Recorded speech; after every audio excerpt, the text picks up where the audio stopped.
ഇനി എല്ലാ ഇന്ത്യക്കാർക്കും ഒരൊറ്റ നിയമം. വർഷങ്ങളായി രാജ്യം കാത്തിരിക്കുന്ന ആ വമ്പൻ പ്രഖ്യാപനത്തിലേക്ക് ഇന്ത്യ കൂടുതൽ അടുക്കുകയാണ്. കേന്ദ്ര സർക്കാരിന് പിന്നാലെ ഒടുവിൽ സുപ്രീം കോടതിയും ആ നിർണായക കാര്യം പറഞ്ഞിരിക്കുന്നു. ഇന്ത്യയിൽ ഏകീകൃത സിവിൽ കോഡ് നടപ്പാക്കാൻ സമയമായി. ചീഫ് ജസ്റ്റിസ് സൂര്യകാന്ത് അധ്യക്ഷനായ സുപ്രീം കോടതി ബെഞ്ചിന്റെ ഭാഗത്തു നിന്നാണ് ഈ സുപ്രധാനമായ പരാമർശം ഉണ്ടായിരിക്കുന്നത്. ഓരോ മതങ്ങൾക്കും പ്രത്യേക വ്യക്തി നിയമങ്ങൾ ഉള്ളതിനേക്കാൾ രാജ്യത്തിന് മുഴുവൻ ബാധകമായ ഒരു ഏകീകൃത സിവിൽ നിയമമാണ് ഏറ്റവും അഭികാമ്യം എന്നാണ് പരമോന്നത നീതിപീഠം വ്യക്തമാക്കിയത്. മുസ്ലിം സ്ത്രീകൾക്ക് വിവേചനം സൃഷ്ടിക്കുന്നു എന്ന് ചൂണ്ടിക്കാണിച്ച് 1937 ശരീഅത്ത് നിയമത്തിലെ ചില വ്യവസ്ഥകൾ ചോദ്യം ചെയ്തുള്ള കേസ് പരിഗണിക്കുമ്പോഴായിരുന്നു കോടതിയുടെ ഈ സുപ്രധാന നിരീക്ഷണം.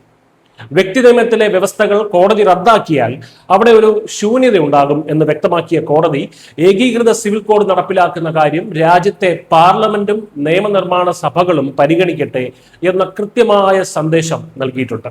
വിവാഹം, വിവാഹമോചനം, ജീവനാംശം, സ്വത്ത് പിന്തുടർച്ചാവകാശം തുടങ്ങിയ അടിസ്ഥാനപരമായ പല കാര്യങ്ങളിലും ഇന്ത്യയിൽ നിലവിൽ ഓരോ മതക്കാർക്കും ഓരോ നിയമങ്ങളാണ്. ഇത് പലപ്പോഴും കടുത്ത വിവേചനങ്ങൾക്ക് കാരണമാകുന്നുണ്ട്. പ്രത്യേകിച്ച് സ്ത്രീകൾക്ക് ഇത്തരം വിവേചനങ്ങൾ അവസാനിപ്പിക്കാൻ ജാതി മത ഭേദമന്യേ എല്ലാവർക്കും തുല്യനീതി ഉറപ്പാക്കുന്ന നിയമമാണ് ഏകീകൃത സിവിൽ കോഡ് അഥവാ യൂണിഫോം സിവിൽ കോഡ്. ഭരണഘടനയുടെ ആർട്ടിക്കിൾ 44 രാജ്യത്ത് ഏകീകൃത സിവിൽ കോഡ് നടപ്പാക്കാൻ നിർദ്ദേശിക്കുന്നുണ്ടെങ്കിലും ഇത്രയും കാലം അത് യാഥാർത്ഥ്യമായിരുന്നില്ല, അല്ലെങ്കിൽ യാഥാർത്ഥ്യമാക്കിയില്ല. സുപ്രീം കോടതിയുടെ ഈ പരാമർശം നിലവിലൊരു ഉത്തരവല്ലെങ്കിലും ഇതിന് വലിയ മാനങ്ങളുണ്ട്. രാജ്യത്തെ ഏകീകൃത സിവിൽ കോഡ് നടപ്പാക്കണമെന്ന് കാലങ്ങളായി ശക്തമായി വാദിക്കുന്ന BJP നയിക്കുന്ന സർക്കാരാണ് ഇപ്പോൾ കേന്ദ്രം ഭരിക്കുന്നത്. ഇതിനായുള്ള കേന്ദ്ര സർക്കാരിന്റെ മുന്നൊരുക്കങ്ങൾക്ക് സുപ്രീം കോടതിയുടെ ഈ അഭിപ്രായ പ്രകടനം വലിയൊരു ഊർജമാണ് നൽകുന്നത്.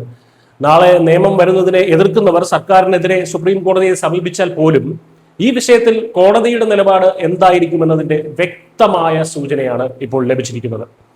ഏതെങ്കിലും ഒരു മതത്തിന്റെയോ വിഭാഗത്തിന്റെയോ മാത്രം വിഷയമല്ല ഇത്, മറിച്ച് ഇന്ത്യയിലെ മുഴുവൻ പൗരന്മാരുടെയും തുല്യനീതിയുടെ പ്രശ്നമാണ്.